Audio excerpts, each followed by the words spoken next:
الحمد لله وكفى وسلام على عباده الذين اصطفى خصوصا على سيد الرسل وخاتم الأنبياء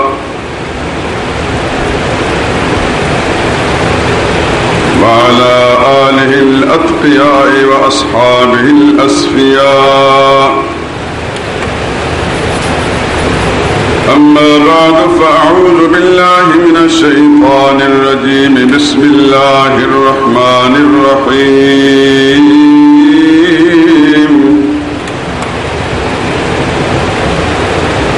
تبارك الذي نزل الفرقان على عبده ليكون للعالمين نذيرا.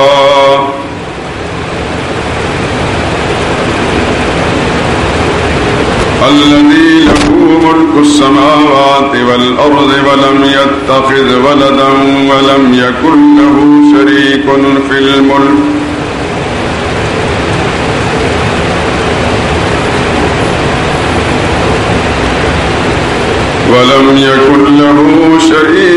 في الملك وخلق كل شيء فقدره تقديرا. واتخذوا من دونه آلهة لا يخلقون شيئا وهم يخلقون ولا يملكون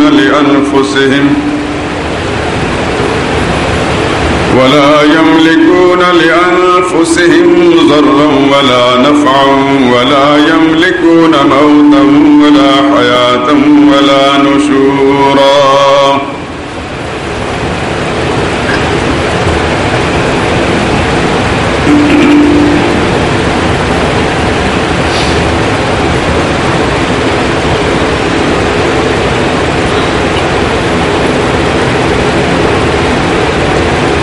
برکت دینے والی وہی ذات ہے جس نے اپنے بندے پر قرآن نازل فرمایا تاکہ وہ سب جہان والوں کو خبردار کر دے.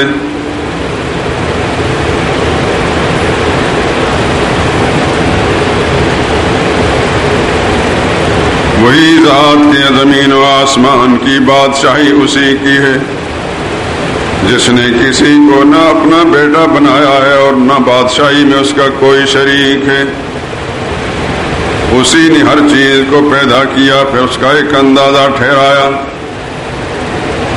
اور لوگوں نے اس کے سوا اور کارساز بنا لیے جو کچھ بھی نہیں پیدا کر سکتے بلکہ خود پیدا کیے گئے ہیں اور نہ اپنے نقصان اور فائدے کا کچھ اختیار رکھتے ہیں اور نہ مرنا ان کے اختیار میں ہے اور نہ جینا ان کے اختیار میں اور نہ مرنے کے بعد دوبارہ اٹھ کھڑا ہونا ان کے اختیار میں ہے. سبحان ربک رب العزت عما یصفون وسلام علی المرسلین والحمد للہ رب العالمین.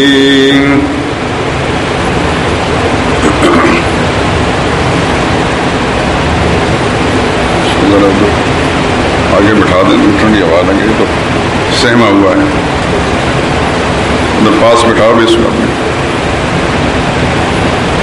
بزرگان محترم برادران عزیز معزز خواتین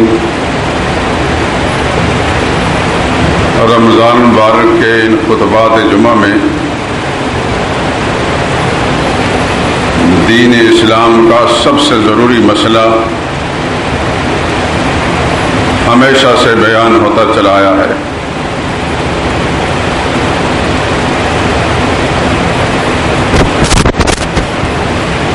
اسی مسئلے کی وجہ سے اللہ تعالیٰ نے یہ سارا جہان بنایا اور اسی کی خاطر اللہ تعالیٰ نے 1,00,000 کئی ہزار انبیاء اکرام علیہ السلام بھیجے.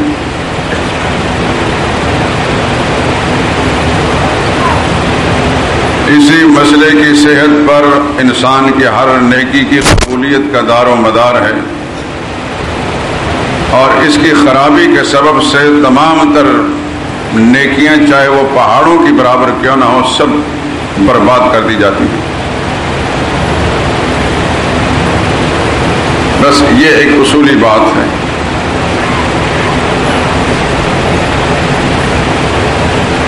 اسی مسئلے کی خاطر انبیاء نے ماریں کھائیں، وطن سے بے وطن ہوئے، اپنے ساتھیوں کو قربان کیا. اسی کی خاطر محمد رسول اللہ صلی اللہ علیہ وسلم کو لہو لہان کیا گیا اور مکہ سے نکالا گیا.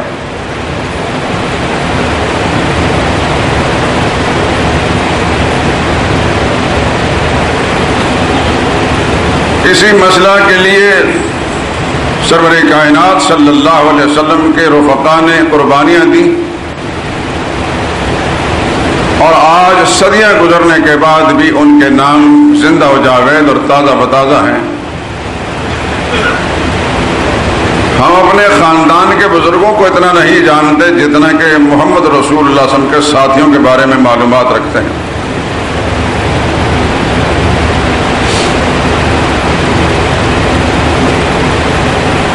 ہم میں سے عام انسان شاید اپنے 2-4 پشتوں کے بعد یہ نہ بتا سکے کہ میرا جد امجد سکھ تھا یا مسلمان ہندو تھا یا کوئی اور مذہب رکھتا تھا.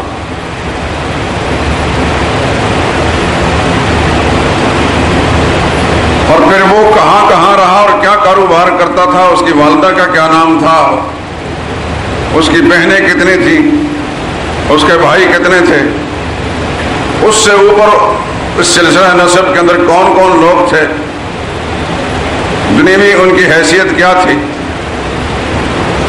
لیکن محمد رسول اللہ صلی اللہ علیہ وسلم کے ان سچے غلاموں کو پوری تفصیل کے ساتھ ہم جانتے ہیں.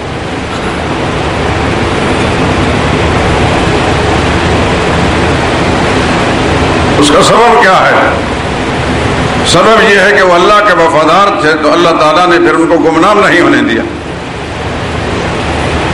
اور قانون الہی یہی ہے کہ جو اللہ کا ہو جاتا ہے، حدیث میں آتا ہے من کان للہ کان اللہ لہ، پھر اللہ اس کے ہو جاتے ہیں، اور جس کے اللہ ہو گئے پھر وہ کہاں گمنام ہو سکتا.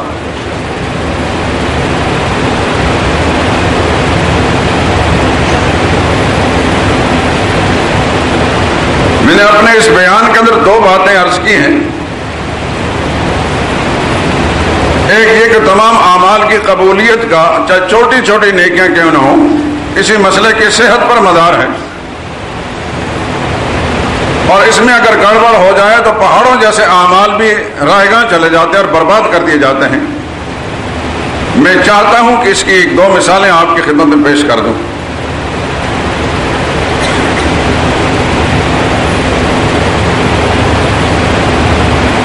اس زمانے میں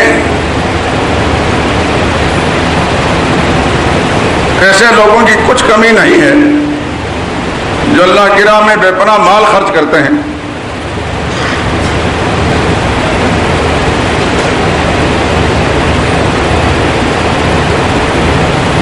اور اس کے علاوہ عبادت کی تمام قسمیں بجا لانے میں بھی کوئی دقیقہ فروگزاشت نہیں کرتے. لیکن ایک نہایت افسوسناک بات یہ ہوتی ہے کہ انہیں اپنے عقیدے کا کوئی خیال نہیں ہوتا. اس کا سبب یہ ہے ان کی بدنیتی کو اس میں دخل نہیں. اس کا سبب یہ ہے آپ حضرات ادھر جو دیکھ رہے ہیں یا یہ آنے والے انسان کو انوکھی مخلوق ہے. میں آپ کے ساتھ گفتگو کر رہا ہوں اور آپ ادھر دیکھ رہے ہیں. اس کا معنی یہ ہے کہ آپ صرف مسجد کی ٹھنڈک لینے کے لیے آئے ہیں، کوئی سننے کے لیے نہیں آئے. خدا کے لیے یہ بڑے مختصر لمحات ہیں، مختصر گھڑیاں ہیں، اس سے فائدہ اٹھا لیجیے. اگلے جمعے تک کسی کی ضمانت دی کہ ہم یہاں ہوں گے کہ نہیں ہوں گے. مسجد میں نمازی آتے رہتے ہیں، آتے رہیں گے جتنی گنجائش ہوگی.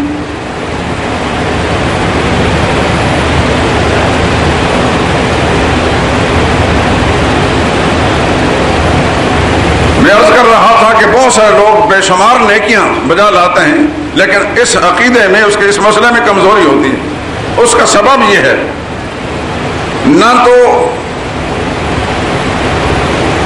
انہوں نے پورے اہتمام کے ساتھ کوئی کتاب پڑھی ہوتی ہے کہ جس کے ذریعے سے انہیں اس کی اہمیت معلوم ہو، اور نہ ہی جن لوگوں کے ساتھ وہ وابستہ ہوتے ہیں جن مذہبی پیشواؤں کے وہ عقیدت مند اور پیروکار ہوتے ہیں، ان بد نصیبوں نے ہی ان کو اس مسئلے کی اہمیت سمجھائی ہوتی۔ میں بغیر لگی لپٹی کے بات کہتا ہوں، کوئی راضی ہوتا ہے یا ناراض ہوتا ہے، مجھے صرف اپنے رب کی رضا جو ہے پیش نظر ہے۔ بہت سارے لوگ یہ مذہبی پیشوا وہ صرف یہ دیکھتے ہیں کہ آنے والا جو ہے اس سے ہمیں کوئی مفاد کتنا مل سکتا، اس کی پھر ہر طرح کی خوشامد وہ کریں گے، ہر قسم کی محبت کا اس کے ساتھ اظہار کریں گے، اور پھر ایسی تھپکیاں دیں گے اس کو کہ تجھ سے بڑا نیک انسان ہے ہی کوئی نہیں خدا کی دھرتی پر۔ لیکن اس کی وہ جو کمزوری انہیں معلوم بھی ہوگی وہ نہیں بتائیں گے۔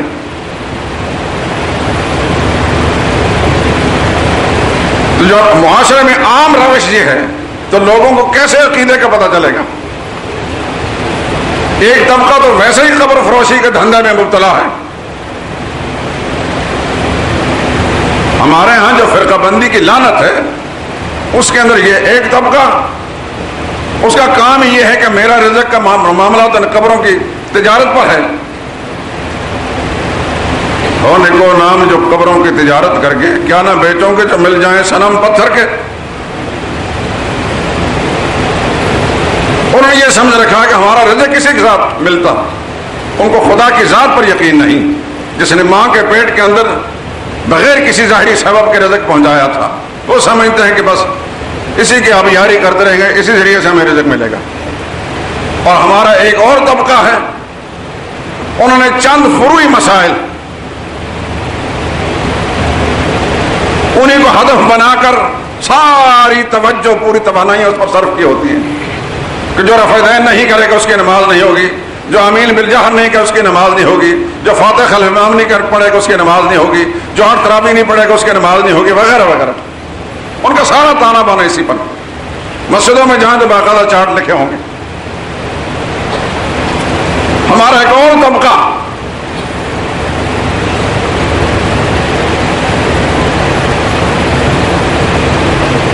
جو دعویٰ تو کرتے ہیں قرآن و سنت کی بالادستی کا، لیکن عملی زندگی کے اندر وہ بزرگ پرستی کے اندر مبتلا ہے، اکابر پرستی۔ ایک طرف قرآن ہوگا، رسول اللہ کی صحیح سنت ہوگی، کہیں گے قرآن و سنت نے ہمارے اکابر نے یہ بات لکھتی ہے۔ کچھ مقابر پرست ہیں، کچھ اکابر پرست ہیں۔ اس خول سے کوئی نکلے خالصتاً کتاب اللہ اور سنت رسول اللہ کے دائرے میں آ کر کسی کی پرستش نہ کرے سوائے رب العالمین کے، پھر اسی کو اللہ تعالیٰ توفیق دیتے ہیں حق بات کہنے کی۔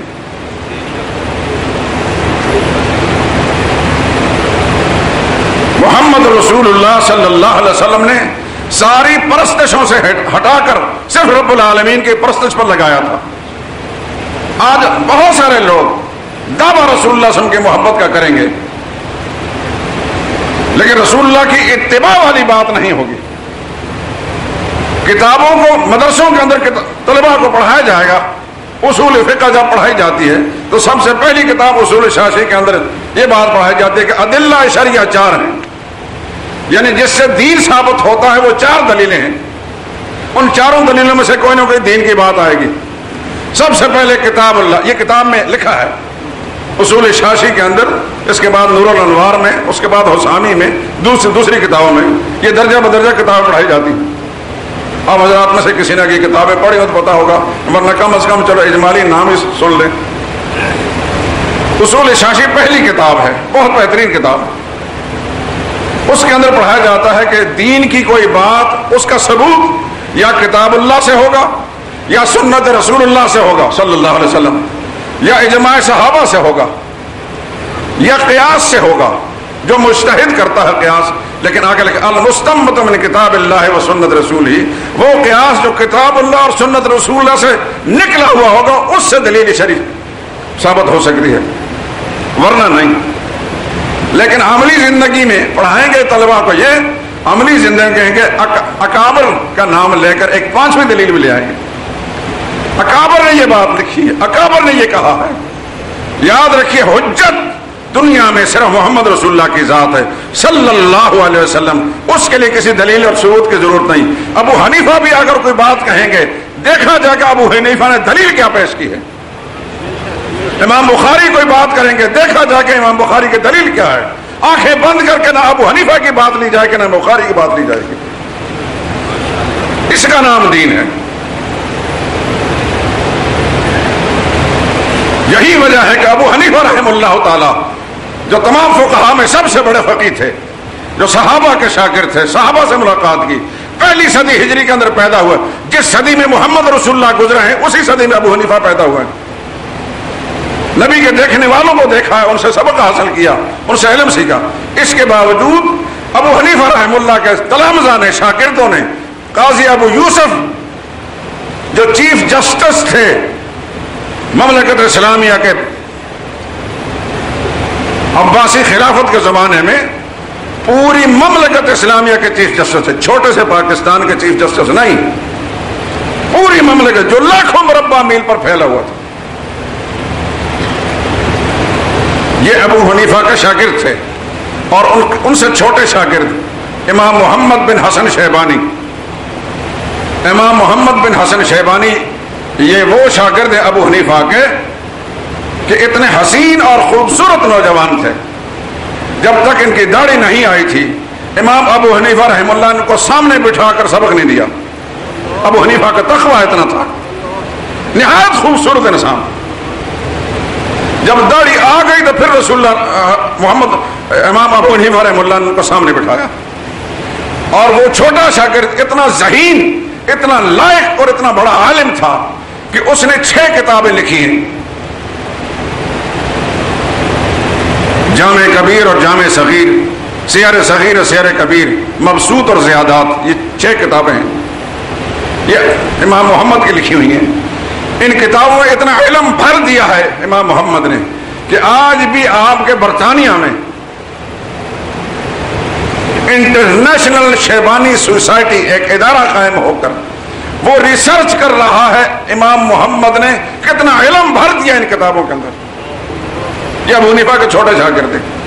تو خیر عرض کر رہا تھا اس طرح اور بہت سارے شاگرد امام ابو حنیفہ رحمہ اللہ کے، لیکن کئی مسائل میں ان شاگردوں نے، یہ حنفی ہی کہلائے، آخر دم تک حنفی، امام محمد بھی حنفی، قاضی ابو یوسف بھی حنفی، امام ظفر بھی حنفی اور بھی، لیکن کئی مسائل میں اپنے استاد کے ساتھ انہوں نے اختلاف کیا دلیل کے ساتھ۔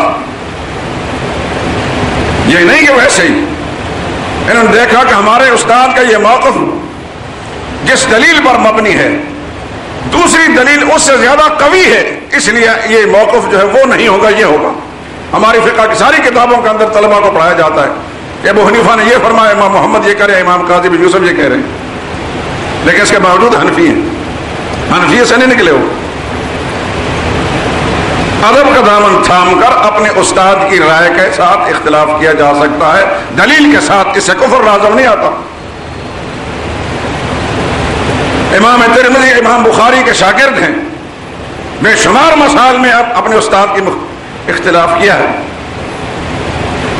اور آپ حیران رہیں گے کہ امام ترمذی رحمۃ اللہ تعالی نے امام بخاری سے کوئی روایت نہیں لائی۔ امام مسلم بھی شاگرد ہیں امام بخاری کے،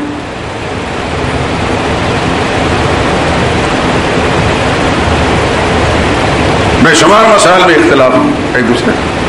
آج کے زمانے میں اختلاف کو لوگ کفر سمجھتے ہیں، کفر اسلام کا بنیاد بنا رکھا ہوتا ہے۔ دلیل کے ساتھ اگر کسی استاد کے ساتھ، اپنے کسی شیخ کے ساتھ اختلاف کیا جائے، دلیل کے ساتھ، دیانتداری کے ساتھ، نیک نیتی کے ساتھ، یہ اختلاف کفر نہیں ہے۔ مخالفت غلط بات ہے، اختلاف رائے رکھنا یہ غلط بات نہیں، لیکن دلیل کے ساتھ۔ تو اس زمانے میں جو ہمارے اکابر پرست ہیں، وہ اکابر کی کسی بات کے خلاف اگر کوئی دلیل کے ساتھ اس کے خلاف کوئی بات کہہ دی جائے، کہتا ہے یہ تو گمراہ ہیں۔ نبی کی بات سے اختلاف کرنے والے پر ایسا فتویٰ نہیں لگاتا جتنا کہ اکابر کی بات سے اختلاف کرنے والے پر فتویٰ لگا دیتے ہیں۔ یہ ہے بے اعتدالیہ اس زمانے میں۔ تو اس قوم کو توحید کا مسئلہ کون سمجھائے گا؟ وہ تو اسی ادھیڑ بن کے اندر لگے ہیں، کچھ قبر پرستی میں لگے ہیں، کچھ چند فروعی مسائل کے اندر اختلافات میں لگے ہیں، کچھ اکابر پرستی میں لگے ہیں، اس قوم کا کیا بنے گا؟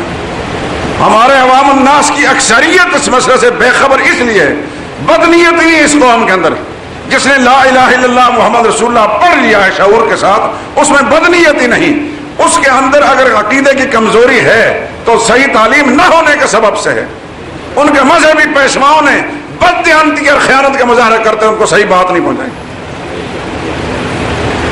اس لیے جب میں یہ مسئلہ بیان کرتا ہوں تو بہت سارے لوگ جو نئے آنے والے ہوتے ہیں حیران ہو کر پھٹی کی پھٹی آنکھوں سے دیکھ لیجیے کیا کہہ رہا ہے. ہمارا مولوی تو یہ کہتا ہے، ہمارے پیروں نے تو یہ مسئلہ بتایا، یہاں کیا سن رہے ہیں؟ آج تو الحمدللہ اللہ کا احسان ہے، بہت اللہ کا احسان ہے. آج تو آپ حضرات پوری دل جمعی کے ساتھ، پورے شوق و ذوق کے ساتھ آ کر بات سنتے ہیں. ایک زمانہ ایسا تھا جب میں شروع میں آیا 37 سال پہلے، جب میں نے اس مسئلے کو بیان کرنا شروع کیا، مجھے اچھی طرح یاد ہے پہلے جمعے پر مسجد اندر سے نہیں بھری تھی، 2 صفیں خالی تھیں. اور جب میں مسئلہ بیان کیا تو ہر آدمی مجھے حیران ہو گیا، دیکھیے یہ کہاں کی مخلوق ہے؟ اس لاہور شہر میں تو ایسی آواز ہم نے سنی نہیں، یہ کدھر سے مخلوق آ گئی؟ لیکن آہستہ آہستہ یہ مسئلہ ہضم ہونے لگا. الحمدللہ آج نہ صرف جب مسجد اندر سے بھری ہے تو باہر بھی ہزاروں انسان ہوتے ہیں. یہ اللہ تعالیٰ کے نام ہے. لیکن میرا رب گواہ ہے، اس کی کتاب سچی قرآن میرے ہاتھ میں ہے، میں نے کبھی بھی کوئی بات بھی اپنے من سے نہیں کہی. جس بات کو اللہ کی کتاب محمد رسول اللہ کی تعلیمات کے ذریعے سے صحیح سمجھا ہے، بے خوف و خطر وہ بات کہہ دی ہے. جب نیک نیتی سے کوئی بات کہی جائے تو فارسی کا ایک محاورہ از دل خیزت بر دل ریزت، دل سے اٹھنے والی بات دل پر جا کر لگتی ہے. ہمارے نمازیوں میں بے شمار لوگ ہیں جنہوں نے براہ راست مجھ سے یہ بات کی کہ ہم خاندانی طور پر بدعات میں، قبر پرستی میں، رسومات شرکیہ میں مبتلا تھے. ہندوانہ کلچر ہمارے گھر میں چل رہا تھا. یہاں آنے کے بعد اللہ تعالیٰ نے اپنے محض فضل و کرم کے ساتھ وہ ساری چیزوں سے نجات دے دی. ہزاروں انسانوں نے یہ اعتراف کیا. اس میں میری ذاتی کوئی غرض نہیں تھی، میرا رب جانتا ہے میری کوئی غرض نہیں. میں نے اپنی ذات کو چمکانے کی کبھی کوشش نہیں کی. خدا اس شر سے، اس فتنے سے زندگی آخری سانس تک مجھے محفوظ رکھے. جو شخص یہ چاہتا ہے کہ میری شخصیت چمک جائے، میں نے کبھی بھی، میرا رب گواہ ہے لا الہ الا محمد رسول اللہ، میں نے اپنی شخصیت کو کبھی بھی چمکانے کی کوشش نہیں. میرے دل میں یہ وسوسہ بھی نہیں آتا. میرا رب مجھے محفوظ رکھتا ہے. اور میں اللہ کی اس نعمت پر جو میرے دل میں اللہ پاک نے بات ڈالی، میں نہایت خوش ہوں، شکر گزار ہوں کہ میرے رب نے مجھے یہ بیماری میرے اندر نہیں پیدا کی کہ اپنی شخصیت کو چمکاؤں. کوشش یہ کی ہے کہ اللہ کا پیغام لوگوں تک پہنچے. لوگوں کو دین کی بات سمجھ میں آ گئی تو خدا کے سامنے ہم بھی سرخرو ہو کر چلے جائیں گے. اگر ہم نے محنت نہیں کی تو سارے لوگ زندہ باد کا نعرہ لگاتے رہے اور ہمیں شیخ الاسلام کا نام بھی دے دیں اور ہمارے فوٹو مال روڈ پر بھی لگا دیں، خدا کی قسم خسرت دنیا و آخرت، دنیا آخرت برباد ہو جائے گی.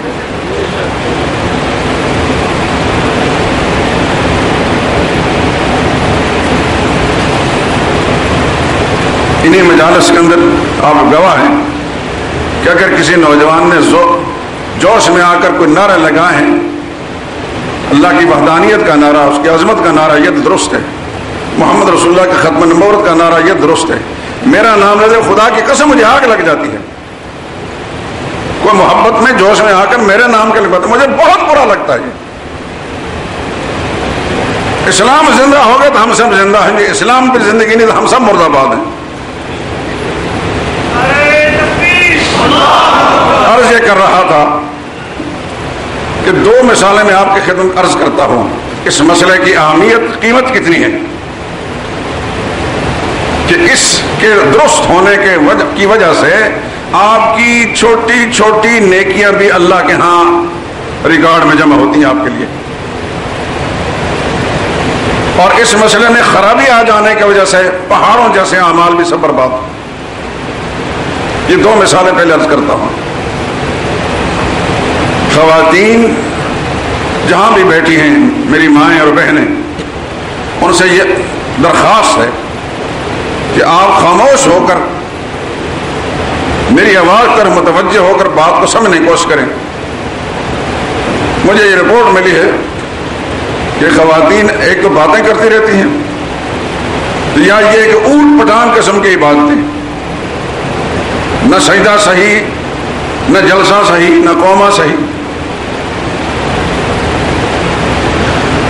آپ جب گھر سے آئی ہیں، شریعت اسلامیہ میں عورت کا مسجد کی بجائے گھر میں نماز پڑھنا زیادہ افضل ہے، یہ مسئلہ بھی سن لیں. لیکن آپ یہاں افضل کو چھوڑ کر غیر افضل کی طرف آئی ہے صرف اس مصلحت کی خاطر کہ دین کی کوئی بات آپ کے پلے پڑ جائے. اگر ایسا نہ ہوتا تو ہم یہاں صاف اعلان کر دیتا کہ کسی خاتون کو مسجد میں نماز پڑھنے کی اجازت نہیں، اس لیے کہ رسول اللہ صلی اللہ علیہ وسلم نے فرمایا عورت کا مسجد کے بجائے گھر کی چار دیواری میں نماز پڑھنا افضل، گھر کے سین سے اندر کا کمرے میں زیادہ افضل، اس کمرے سے بھی زیادہ اندر جو کمرہ ہے تاریخ اس میں پڑھنا زیادہ افضل ہے. یہ رسول اللہ صلی اللہ علیہ وسلم کا فرمان ہے. لیکن وہ افضل کو چھوڑ کر مفضول کی طرف جب آتی ہیں تو ہم اس میں تھوڑی سی نرمی برتیں صرف اس لیے کہ آپ کو دین کی بات سمجھ میں آ جائے. اس لیے دھیان کے ساتھ میری بات کو سننا. میں نے عرض کیا نا کہ اس مسئلے کی صحت کی وجہ سے چھوٹی چھوٹی نیکیاں بھی اکاؤنٹ ہوں گی اور اللہ تعالیٰ آپ کے نام اعمال میں جمع کریں گے. ایک حدیث سن لیں. ایک جلیل قدر صحابی ہیں حضرت عبداللہ بن عامر بن عباس. حضرت عبداللہ بن عامر بن عاص. یہ عاص جو تھے یہ تو مشرک تھے. عامر بن عاص یہ جلیل قدر صحابی ہیں اور فاتح مصر ہیں. ان کے فرزند عبداللہ بن عامر. کتابوں کے اندر ایک عامر لکھا ہوتا ہے، ایک عمر لکھا ہوتا ہے. ان فرق میں بتا دوں آپ کو. عمر اور عامر میں فرق یہ ہے کہ حدیث کی کتابوں میں جو عمر ہوگا وہ عین میم رے ہی ہوگا، اور جو عامر ہوگا عین میم رے اور واو ساتھ لگا دی جائے گی. یہ علامت کے طور پر کہ یہ عامر ہے، عمر نہیں. یہ واو کو دیکھ کر اس کو عمرو نہ پڑھنا. یہ عامر ہے، عمرو نہیں. مجھے یہ بات اس لیے یاد آئی، بہت پرانی بات ہے، کم و بیش اس بات کو بھی 30 سال گزر چکے ہیں. ایک امام مسجد میرے پاس یہاں آیا کرتا تھا کوٹ لکھپت سے. تو کچھ مسائل میں اس کو اشکال ہوتا تو مجھ سے ڈسکس کر لیتا، بات کر لیتا، جو مجھے سمجھ میں آتی میں بتا دیتا. ایک دفعہ اس نے کہا کہ میں نے فلاں فلاں بات کی، تو عبداللہ بن عمرو نے یہ بات کہی. میں نے غور سے سنا یہ کیا کہہ رہا ہے. میں نے کہا کیا کہا؟ پھر کہو. عبداللہ بن عمرو. میں نے کہا میرے سامنے یہ بات آپ نے کہہ دی ہے، لیکن پبلک کے سامنے یہ بات کہیں گے، پبلک میں سارے جاہل نہیں ہوتے، کوئی پڑھے لکھے بھی ہوتے ہیں، تو وہ تو تمہیں بیک بھی نہیں دو گوشت پکڑ نکال دیں گے کہ جس امام کو ایک صحابی رسول کا نام ہی نہیں آتا وہ ہمارا امام کیسے ہوگا. انہوں نے کہا پھر کیا مطلب اس کا؟ وہاں واو نہیں لکھی ہوتی. میں نے کہا واو علامت ہے اس بات کی کہ عین پر زبر پڑھنی ہے. یہ عربی قانون کتابت جو ہے ایسا بنا ہے کہ جہاں عمر ہوگا وہاں آگے کوئی علامت نہیں ہوگی، لیکن جہاں واو لکھی ہوگی تو یہ اس بات کی نشانی ہے کہ اس کو عامر پڑھنا، عمر نہیں پڑھنا. تو اس لیے میں یہ بات کہی کہ مسجدوں کے امام بھی بیچارے میری طرح کے ایسے ہی ہوتے ہیں، تو پبلک پر کیا الزام ہے. ناقص علم آپ کو ہر جگہ نظر آئے گا. ائمہ مساجد الا ماشاء اللہ ایسے ہوں گے جو پوری تعلیم ان کا حاصل ہوگی. لوگوں کو چاہیے بھی ایسا ہی جاہل امام ہے جو 2 رکعت ٹکا لے اور ان کو کوئی سچی بات نہ کہے، ان کے سامنے گردن جھکا کر کھڑا ہو، ان کے ہاں میں ہاں ملا. ایسا ہی امام سوٹ کرتا ہے جو بات سچی اور کھری کہے اور دلیل کے ساتھ کرے. وہ تو کئی لوگوں کو ناگوار ہوتی ہے، پھر ایسا امام کس کو اچھا لگے گا. عبداللہ بن عامر بن عاص اس حدیث کے راوی ہیں. وہ حدیث کے الفاظ میں پڑھتا ہوں. ان اللہ سیخلص رجلا من امتی علی رؤوس الخلائق وینشر علیہ 99 سجلا کل سجل مثل مد البصر فیقول اتنکر من ھذا شیئا فیقول لا یا رب ثم یقول افلک عذر یقول لا یا رب فیقول اللہ عز وجل بلا ان لک عندنا حسنہ وانہ لا ظلم علیک اليوم فتخرج بطاقة فيها أشهد أن لا إله إلا الله وأن محمد رسول الله فيقول احذر وزنك فيقول يا رب ما هذه البطاقة مع هذه السجلات فيقول الله عز وجل إنك لا تظلم فتوزع البطاقة في كفة والسجلات في كفة وثقلت البطاقة فطاشت السجلات او كما قال علیہ الصلاۃ والسلام. یہ حدیث کے الفاظ میں نے پڑھے. قیامت کا دن ہوگا، اس امت کا ایک نوجوان ساری دنیا کے روبرو لا کر کھڑا کیا جائے گا. بات کو غور سے سننا. اس امت کا ایک نوجوان ساری دنیا کے سامنے لا کر کھڑا کیا جائے گا اور اس کے اعمال کے دفتر اس کے سامنے پھیلا دیے جائیں گے. لیکن جب دیکھا جائے گا سب گناہ ہی گناہ ہیں، کوئی ایک نیکی بھی کسی دفتر میں نہیں. پھر ایک دفتر نہیں، پورے 99 دفتر، ایک کم 100 دفتر پھیلا دیے جائیں گے.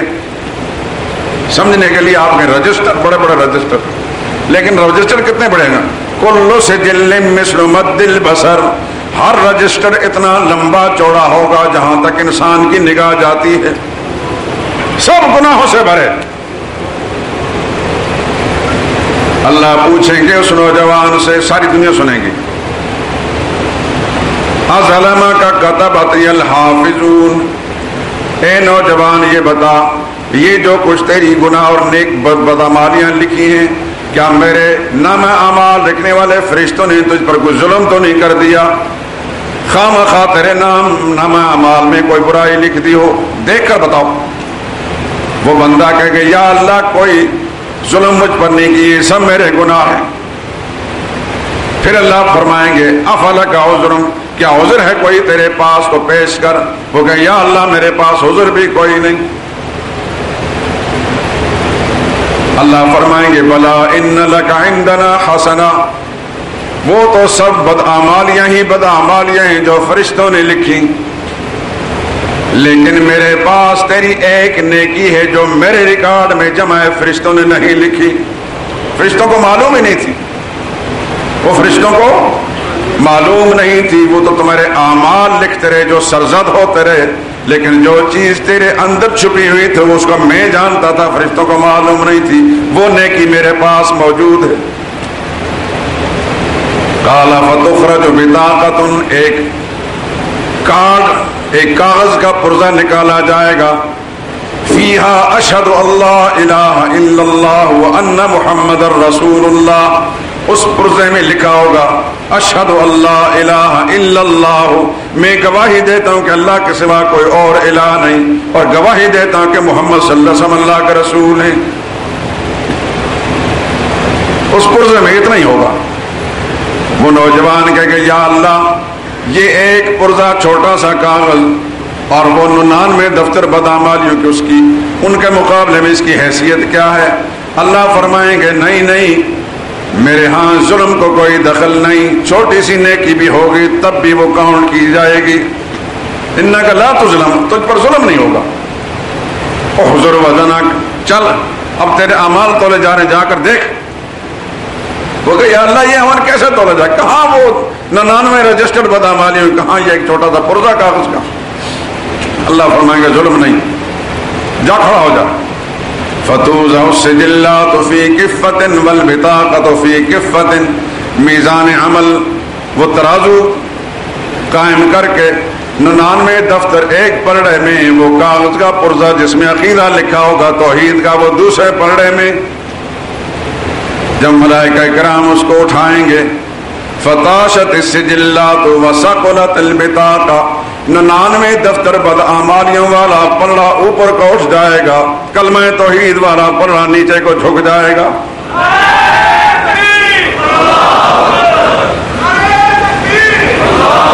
حضور نے فرمایا فلا یثقل مع اسم اللہ شیء، لوگو کان کھول کر سن لو، اللہ کے نام میں جتنا وزن ہے اتنا کسی چیز میں کوئی وزن نہیں ہے۔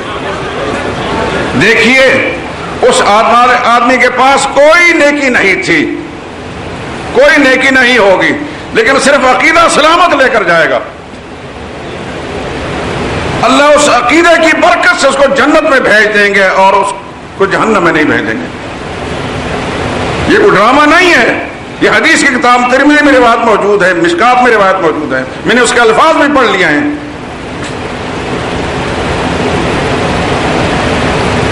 اس عقیدے کی صحت کی یہ برکت ہے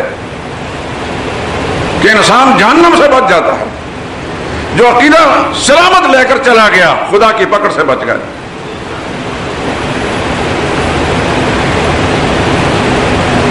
من قال لا الہ الا اللہ خالصا من قلبہ دخل الجنہ، حضور صلی اللہ علیہ وسلم فرمانا جس نے خلوص نیت کے ساتھ اس عقیدے کو اپنا لیا ہوگا لا الہ الا اللہ کا، وہ ضرور جنت میں جائے گا۔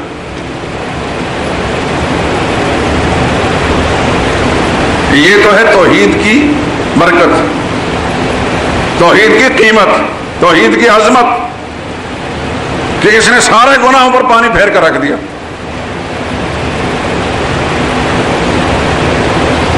اس کے ساتھ میں چاہتا ہوں وہ دوسری حدیث قدسی جو ہے حضرت انس سے وہ بھی ملا لوں، بات اور ذرا کھل کر آ جائے گی۔ حضرت انس راوی ہیں، یہ رسول اللہ کے خادم خاص ہیں، کہتے ہیں ایک دفعہ رسول اللہ صلی اللہ علیہ وسلم ارشاد فرما رہے تھے، اور ارشاد فرماتے فرماتے آپ نے فرمایا کہ یہ اللہ تعالیٰ کا حکم میں سنا رہا ہوں، اللہ کا پیغام سنا رہا ہوں۔ جب حضور فرمایا کہ میں اللہ کا پیغام سنا رہا ہوں، اللہ یوں فرماتے ہیں، تو اس کو محدثین کی اصطلاح میں کہا جاتا ہے حدیث قدسی ہے۔ کوئی بات حضور بیان فرمائیں تو حدیث رسول ہے، اور جب رسول اللہ صلی اللہ علیہ وسلم بیان کرتے وقت یہ فرمائیں کہ یہ اللہ نے فرمایا ہے تو سمجھ جاتا ہے کہ یہ حدیث قدسی ہے، یہ اللہ کا فرمان ہے، قرآن میں نہیں لیکن حضور نے اس کو نقل کیا، اللہ کا فرمان ہے، حدیث قدسی۔ حدیث قدسی کے الفاظ بڑے عجیب ہیں۔ اللہ فرماتے ہیں یا ابن آدم، کئی دفعہ اس حدیث کو سنا چکا ہوں، یا ابن آدم انک ما دعوتنی ورجوتنی غفرت لک علی ما کان فیک ولا ابالی، یا ابن آدم لو بلغت ذنوبک عنان السماء ثم استغفرتنی غفرت لک ولا ابالی، یا ابن آدم انک لو لقیتنی بقراب الارض خطایا ثم لقیتنی لا تشرک بی شیئا لاتیتک بقرابها مغفرہ۔ اے آدم کے بیٹے، اے آدم کی اولاد، سب کو، پوری انسانیت کو مخاطب کر کے، اے آدم کی اولاد، انک ما دعوتنی، جب تک تو مجھ سے مانگتا رہے گا، ورجوتنی، جب تک تو میری رحمت کا امیدوار رہے گا، غفرت لک، میں تیرے گناہوں کو معاف کرتا رہوں گا، ولا ابالی، مجھے کسی کی کوئی پرواہ نہیں۔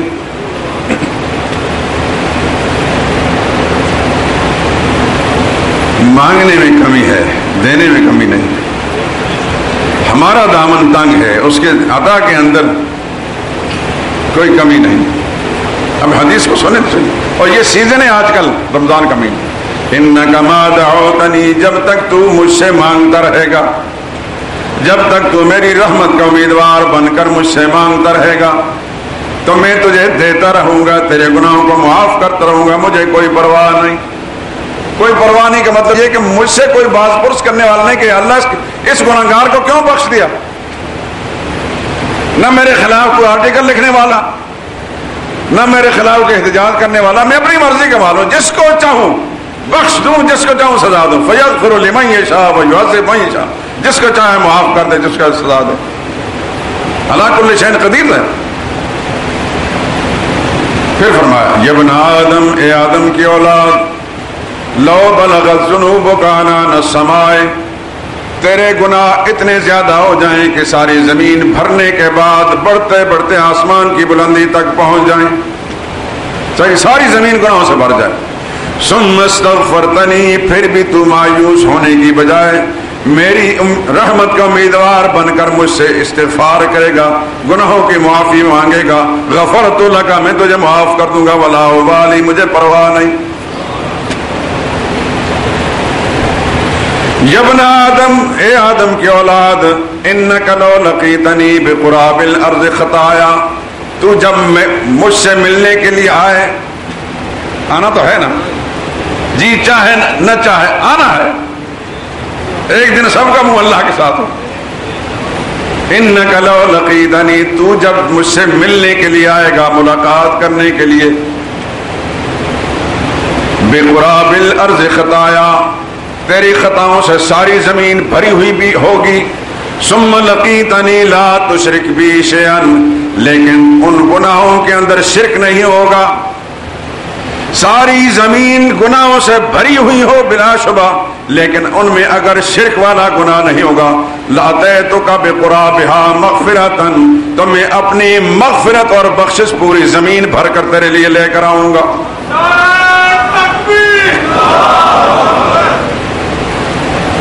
معلوم ہوا کہ شرک کی گنجائش نہیں، اور توحید اتنی بڑی نیکی ہے۔ ایک حدیث میں آتا ہے الایمان بضع و سبعون شعبۃ، ایمان کی 70 سے اوپر شاخیں ہیں، افضلھا قول لا الہ الا اللہ، سب سے بڑی نیکی اور بڑی شاخ ہے لا الہ الا اللہ، وادناھا اماطۃ الاذی عن الطریق، اور نیکیوں میں سے سب سے چھوٹی نیکی راستے سے کسی روڑے کو ہٹا دینا۔ ایمان کی نیکیوں کی 70 قسمیں ہیں، فرمایا سب سے اونچی قسم لا الہ الا اللہ، عقیدہ توحید۔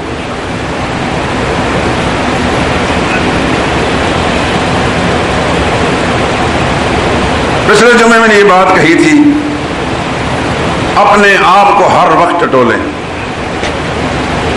کبھی تنہائی میں بیٹھ کر اپنا جائزہ لیں، میرے عقیدے میں، میرے اعمال میں کہیں کوئی خامی تو نہیں، کہ میرے اعمال میں شرک، میرے عقیدے میں شرک، میری سوچ میں شرک، تو اگر خدا نخواستہ کہیں جھول نظر آتی تو فوراً اس سے رجوع کریں، تائب ہو، اللہ سے معافی مانگیں، بالکل آئینے کی طرح صاف عقیدہ۔ اب آئیے وہ بات بھی نقل کر دوں کہ عقیدہ خراب ہو تو پہاڑوں جتنی نیکیاں بھی برباد۔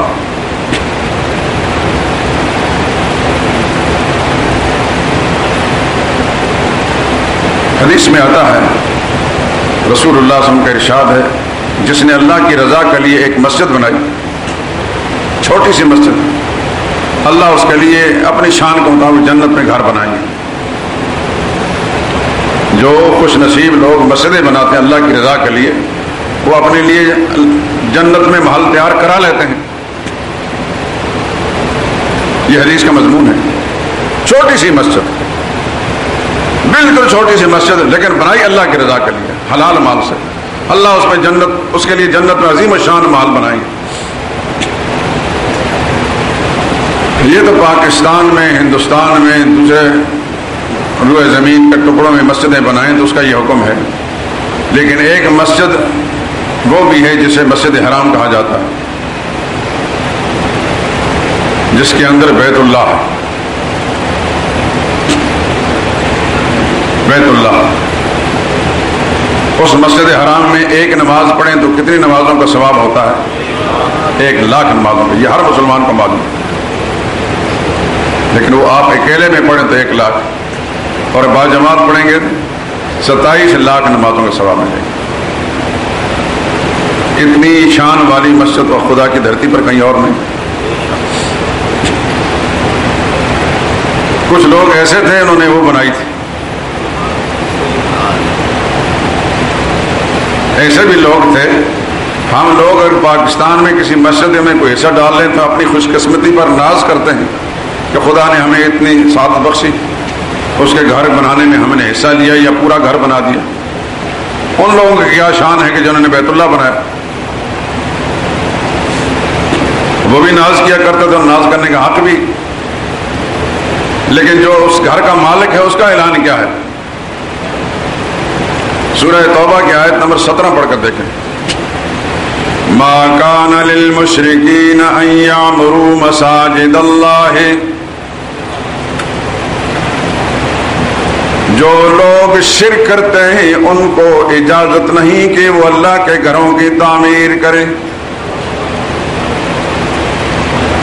اللہ کے گھروں کو آباد کریں. کیوں؟ شاہدین علی انفسہم بالکفر, شرک کرنے کے بعد وہ اپنے اوپر کفر کی مہر لگا چکے ہیں.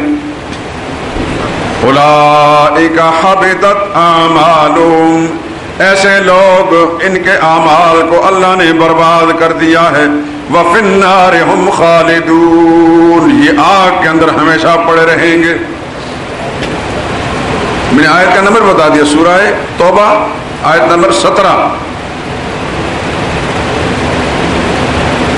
شرک کرنے والوں کو حق نہیں پہنچتا, اجازت نہیں کہ اللہ کے گھروں کی تعمیر کریں, اس لیے کہ شرک کرنے کے بعد وہ اپنے اوپر کفر کی مہر لگا چکے.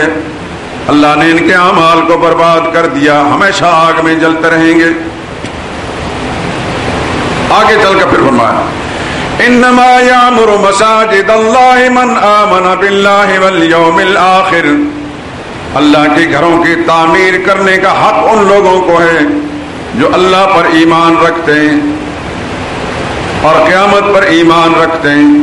وَأَقَامَ الصَّلَاةَ, نمازیں قائم کرتے ہیں, زکوٰۃ ادا کرتے ہیں. وَلَمْ يَخْشَ إِلَّا اللَّهَ, اللہ کے سوا کسی اور سے نہیں ڈرتے. پھر مشرکوں کو مخاطب, اجعلتم سقایۃ الحاج وعمارۃ المسجد الحرام, اے مکہ کے کافروں مشرکوں, حاجیوں کو پانی پلانا یا بیت اللہ کی یا مسجد حرام کی تعمیر کرنے پر تم ناز کرتے ہو. کمن آمن بالیوم الآخر وجاہد فی سبیل اللہ, اپنے اس کام کو تم اس شخص کے برابر سمجھنے لگے ہو جو اللہ پر ایمان رکھتا ہے, قیامت پر ایمان رکھتا ہے, اللہ کی راہ میں جہاد کرتا ہے. اللہ نے اعلان کیا لا یستوون عند اللہ, جو اللہ کی توحید پر کاربند ہے اور اللہ کی راہ میں جہاد کرتا ہے, تم اس کے برابر نہیں ہو سکتے, چاہے بیت اللہ کی تعمیر بھی کیوں نہ کر لو. صاف لفظوں میں اعلان کر دیا, مت ناز کرنا اس بات پر کہ تم نے بیت اللہ کی تعمیر کی اور مسجد حرام کی تعمیر. لا یستوون عند اللہ, اللہ کے ہاں برابر نہیں.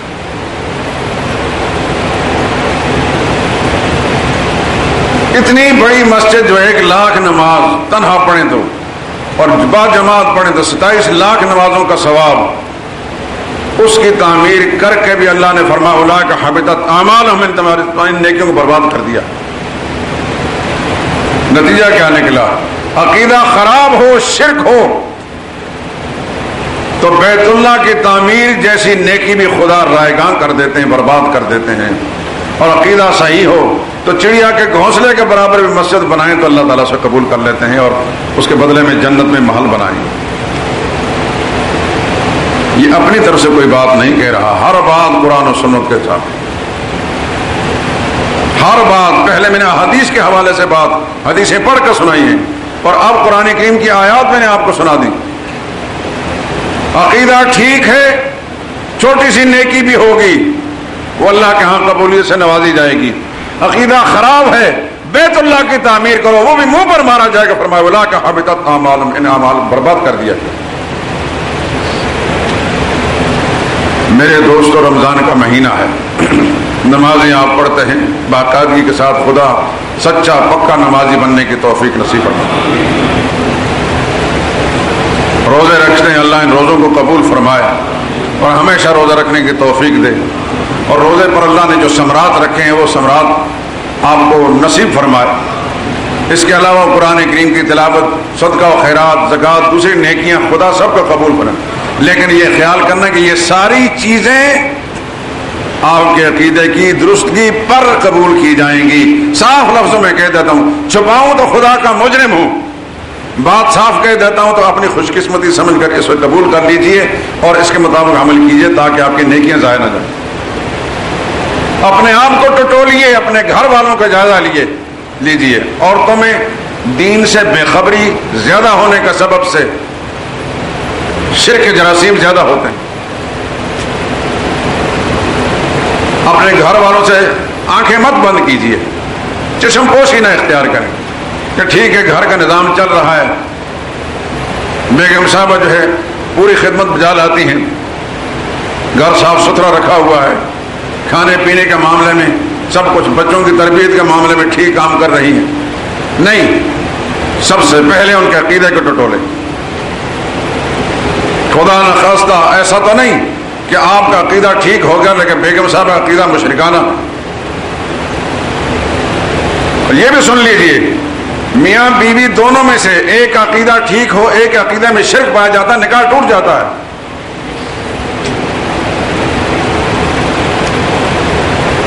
یہ جذباتی باتیں نہیں کر رہا میں دلیل کی بنیاد پر بات کر رہا ہوں۔ جائیں دنیا میں کسی ادارے افتاء میں جا کر فتویٰ پوچھ لیجئے، مرد اور عورت دونوں صاف ستھرے عقیدے کے ہیں تو نکاح برقرار ہے۔ کسی ایک میں عقیدے کا ذوق پایا جاتا ہے، شرک آیا ہے، نکاح کی عمارت ختم ہو گئی۔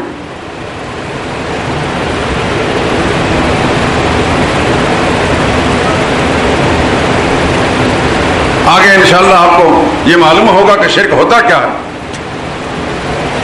اگر زندگی نے وفا کی، اللہ سے دعا کریں کہ اللہ تعالی ہمیں موقع نصیب فرمائے آپ کو سننے کا اور مجھے بیان کرنے کا،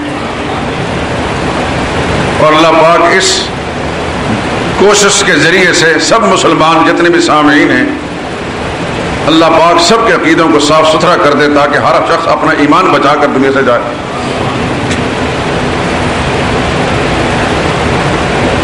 شاہ عبد القادر شاہ ولی اللہ رحمہ اللہ کے صاحبزادے ہیں، وہ لکھتے ہیں اگر مرد نے یا عورت نے شرک کیا اس کا نکاح ٹوٹ گیا۔ مرد نے یا عورت نے شرک کیا اس کا نکاح ٹوٹ گیا۔ شرک یہ کہ اللہ کی صفت کسی اور میں جانے، یہ تو انشاءاللہ آگے کھول کر میں بیان کروں گا۔ اللہ کے جو خصوصیات ہیں نا، ان خصوصیات کو اگر آپ اللہ کی مخلوق میں سے کسی میں مانیں گے یہ شرک ہوگا اور نکاح ختم ہو جائے گا۔ مثلا کسی کو سمجھے کہ اس کو ہر بات معلوم ہے، اللہ کے سوا کسی اور کے بارے میں یہ عقیدہ رکھی کہ وہ سب کچھ جانتا ہے، وہ غیب جانتا ہے۔ غیب جاننا اللہ کی صفت ہے، اس صفت کو آپ نے مخلوق میں جب مان لیا تو آپ نے شرک کر لیا اور شرک کی وجہ سے عقیدہ نکاح ختم ہو گیا۔ شرک یہ کہ اللہ کی صفت کسی اور میں جانے، مثلا کسی کو سمجھے کہ اس کو ہر بات معلوم ہے، ایک بات، یا وہ جو چاہے سو کر سکتا ہے، یعنی اس کو نفع نقصان کا مالک سمجھ کر اللہ کے سوا کسی اور کو نفع یا نقصان دینے کا مالک سمجھ کر آپ اس کے ساتھ ادب کا اور محبت کا معاملہ بجا لاتے ہیں، تو گویا اللہ کی خصوصیت اس میں ماننے کی وجہ سے آپ میں شرک آ گیا اور شرک آنے کی وجہ سے نکاح گیا۔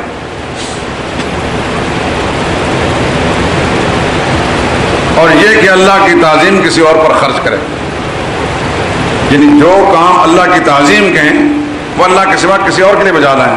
مثلا کسی کو سجدہ کرے، سجدہ کس کا حق ہے؟ یہ اللہ کا حق ہے۔ نہ کسی زندہ کے لیے جائے، نہ کسی مردہ کے لیے جائے، نہ کسی قبر کے لیے جائے۔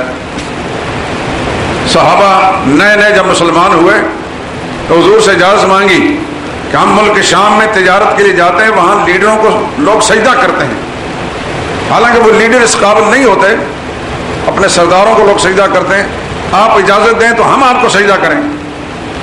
سرکار کائنات صلی اللہ علیہ وسلم فرمایا یہ پیشانی جس رب نے بنائی ہے اس کے سامنے جھک سکتی ہے، کسی اور کے سامنے نہیں۔ میں نبی ہو کر بھی یہ پیشانی جھکانا میرا حق نہیں ہے، میرے سامنے سجدہ نہیں کرنا۔ رب